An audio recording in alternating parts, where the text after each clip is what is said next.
같이 기도함으로 새벽기도 시작합니다. 하나님, 하나님의 말씀 가운데 서기 원합니다.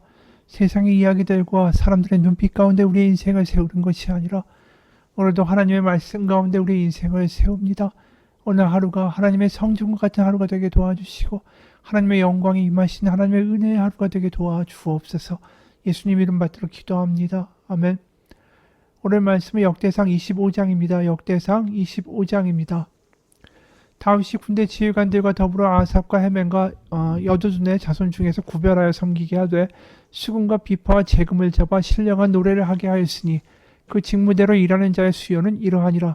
아삽의 아들들은 삭골과 요셉과 느다냐와 아사렐라이니 이 아삽의 아들들이 아삽의 지휘 아래 왕의 명령을 따라 신령한 노래를 하며 여두둔에게 이르러서는 그의 아들들 그달리아와 스리와 여사야와 시므이와 핫사베와 마띠디아 6사람이니 그의 아버지 여두둔의 지휘 아래 수금을 잡아 신령한 노래를 하며 여호와께 감사하며 찬양하며 헤만에게 이르러는 그의 아들들 붓기야와 마따냐와 우시엘과 스부엘과 여리목과 하나냐와 하나니와 엘리아다와 기딸디와 로맘디에셀과 요스부가사와 말로디와 호델과 마하시모시라.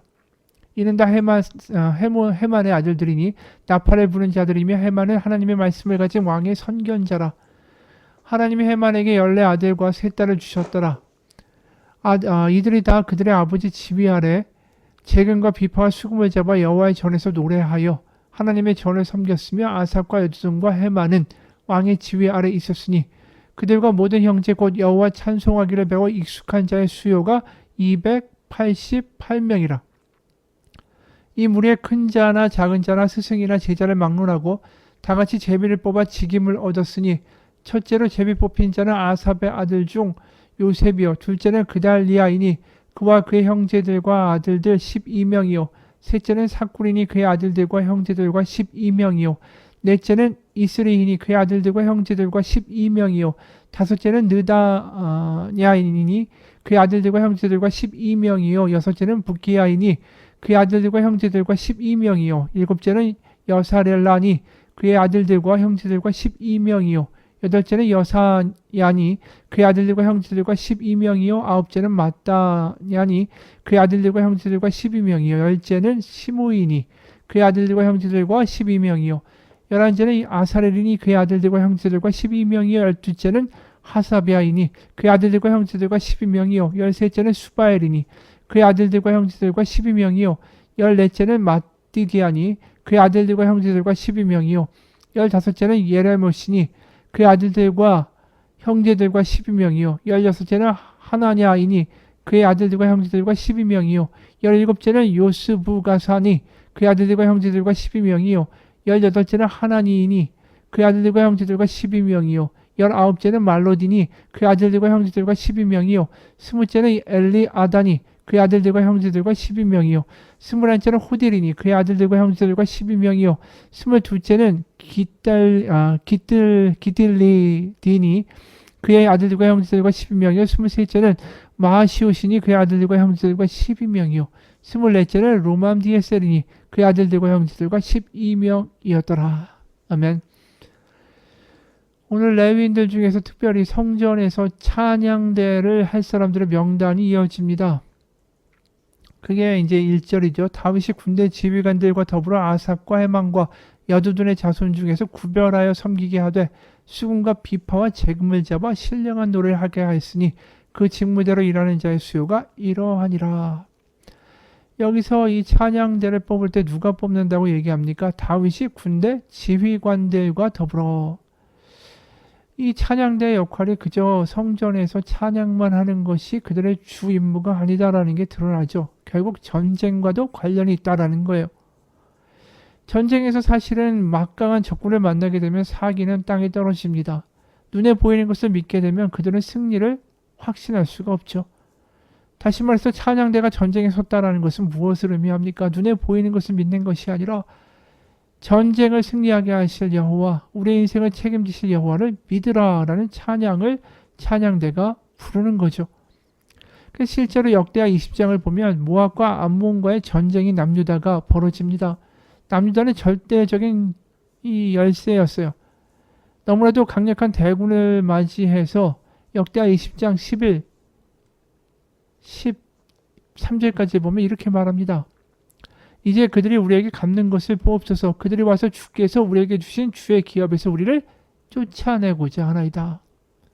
우리 하나님이여 그들을 징벌하지 아니하시나이까. 우리를 치러오는 이 큰 무리를 우리가 대적할 능력이 없고 어떻게 할 줄도 알지 못하였고 오직 주만 바라보나이다 하고 유다 모든 사람들이 그들의 아내와 자녀와 어린이들과 더불어 여호와 앞에 섰더라. 대적할 능력이 없고 어떻게 할 줄도 모르고 주님만 바라봅니다. 그럴 때 그 전장에 누가 등장하냐면 19절에 역대하 20장 19절 그앗 자손과 고랏 자손에게 속한 레위 사람들은 서서 심히 큰 소리로 이스라엘 하나님 여호와를 찬송하니라. 바로 이 찬양이 전쟁을 이기게 하는 엄청난 힘이었다라는 거죠. 눈앞에 보이는 게 아니라 하나님을 바라보자. 우리의 능력의 없음을 보지 말고 하나님의 크심을 바라보자. 이게 찬양단이 외치던 찬양이었다라는 겁니다. 그리고 여기서 눈에 띄는 대목이 하나 더 있죠. 오늘 본문을 읽다 보면 1절에 수금과 비파와 재금을 잡아 신령한 노래를 하게 하였으니 여기 신령한 노래 이 표현을 원래 원어로 보게 되면 예언하다라는 동사로 번역될 수 있습니다. 실제로 이 찬양대에 속한 사람들을 다 선지자, 선견자, 앞을 미리 보는 사람이죠. 또는 예언자라고 부르는 대목들이 이 역대하에 꽤 많이 나옵니다. 역대하 29장 30절, 역대하 29장 30절입니다. 히스기야 왕이 귀인들과 더불어 레위 사람을 명령하여 다윗과 선견자, 미래의 것들을 미리 보는 자 아삽의 시로 여호와를 찬송하게 하며 그들이 즐거움으로 찬송하고 몸을 굽혀 예배하니라. 아삽을 뭐라고 부르냐면 선견자, 예언자라고 부르죠. 오늘 본문에도 2절에 아삽의 아들들은 삭골과 요셉과 느다냐와 아사렐라이니 이 아삽의 아들들이 아삽의 지휘 아래 왕의 명령을 따라 신령한 노래를 한다, 예언을 한다 이렇게 말씀을 해요. 그리고 5절에도 또 나오죠. 이는 다 헤만의 아들들이니 나팔을 부는 자들이며 헤만은 하나님의 말씀을 가진 왕의 선견자라, 선지자다. 그뿐이 아닙니다. 역대하 20장 우리가 아까 봤죠. 암몬과 모압이 압도하며 들어올 때 이들이 찬양을 부르면서 여호와의 위대하심을 이야기할 때 어떤 일이 일어났냐 하면 그 레위 사람에게 하나님의 영이 임하는 일까지 벌어져요. 실제로 14절, 역대하 20장 14절, 15절입니다. 여호와의 영이 회중 가운데에서 레위 사람 야하시엘에게 임하셨으니 그는 아삽 자손 마따냐의 현손이요 여이엘의 증손이요 분하야의 손자여 스가랴의 아들이더라. 야하시엘이 이르되 온 유다와 예루살렘 주민과 여호사밧 왕이여 들을지어다. 여호와께서 이같이 너에게 말씀하시기를 너희는 이 큰 무리로 말미암아 두려워하거나 놀라지 말라. 이 전쟁은 너에게 속한 것이 아니요 하나님께 속한 것이니라. 놀라운 예언을 들려주죠. 이 예언을 듣고 백성들이 얼마나 힘이 났겠습니까? 하나님만 바라보자. 그들은 적은 인원을 바라보는 것이 아니라 하나님의 능력과 하나님의 크심을 바라보았을 것입니다. 그러면 우리는 여기서 뭘 보게 되냐면 찬양대가 예언을 하는 사람들이었다. 그리고 하나님의 영에 충만해졌다. 이런 이야기를 볼 때 찬양이라는 게 도대체 무언가라는 것을 우리가 생각하게 되죠. 근데 사실 찬양이라는 것은 다른 게 아닙니다.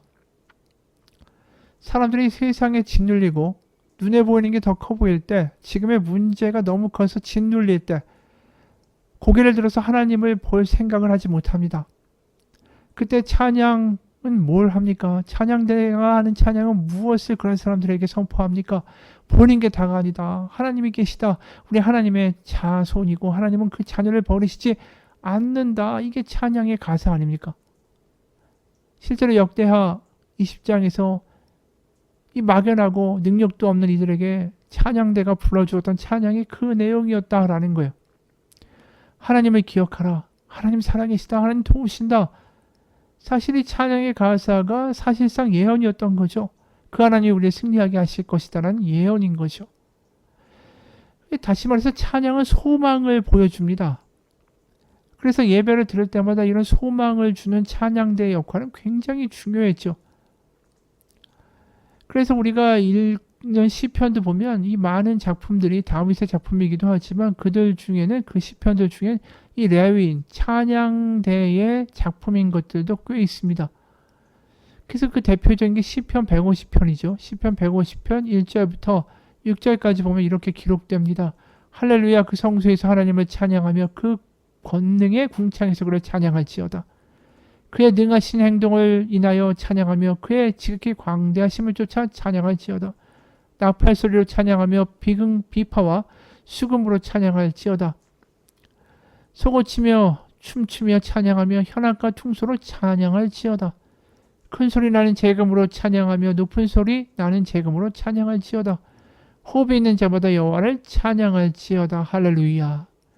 시편의 마지막 이렇게 끝나죠. 찬양할지어다 여호와를. 할렐루야. 바로 낙담하고 쓰러진 이들이여 하나님을 찬양하라. 하나님이 당신을 포기하거나 버리시지 않습니다. 우리 다 같이 일어나서 찬양합시다. 하나님은 우리를 향한 그분의 열심을 멈추시지 않습니다. 우리 다 같이 여호와를 찬양합시다. 이게 시편의 맨 마지막 글귀였습니다. 이게 예언인 거죠. 하나님 우리를 버리시지 않는다. 여러분, 그게 찬양의 힘이고 그것을 믿는 것이 믿음이고 하나님을 바라보는 것이 소망입니다. 중국의 선교사였던 허드슨 테일러가 좌절과 낙심 가운데 완전히 고꾸라졌을 때가 있었어요. 자신이 온전히 하나님이 기쁘시게 하는 일을 하지 못한다. 열심히 거룩한 사람이 되고 좀 구별된 삶을 살면서 선한 영향력을 중국에 끼치겠다. 이런 결단을 하고 애쓰면 애쓸수록 자신이 정말 거룩하지 못하고 쉽게 분노하고 쉽게 좌절하고 쉽게 짜증내기도 하고 이런 모습을 자꾸만 보게 되니까 자기 자신에게 실망한 거예요. 그래서 이제 한순간도 나 예수님에게 시선을 떼지 않겠다 결단했지만 자꾸만 주변에서 여러 가지의 방해들이 있고 이야기들이 있으니까 너무 신경이 더 예민해져서 나한테 말 시키지 말라고 그랬는데 왜 그러는 거야 이러면서 사람들한테 더 거칠어지는 것을 보게 된 거예요. 애쓰지만 뭔가 되지 않는 거죠. 아침에 믿음을 달라고 기도했지만 저녁에 돌이켜보면 내가 참 죄인이고 내가 실패했고 이런 것만 있는 거예요. 좌절하고 낙담하니까 이러한 상태에서 난 정령 벗어날 길이 없는 건가?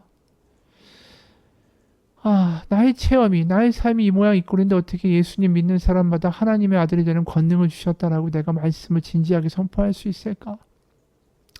마음이 복잡해지는 거예요. 쓰러졌죠. 그때 친구 선교사로부터 편지가 도착했습니다. 거기에 하나의 문장이 허드슨 테일러의 마음을 때렸습니다. 빛으로 보인 거예요.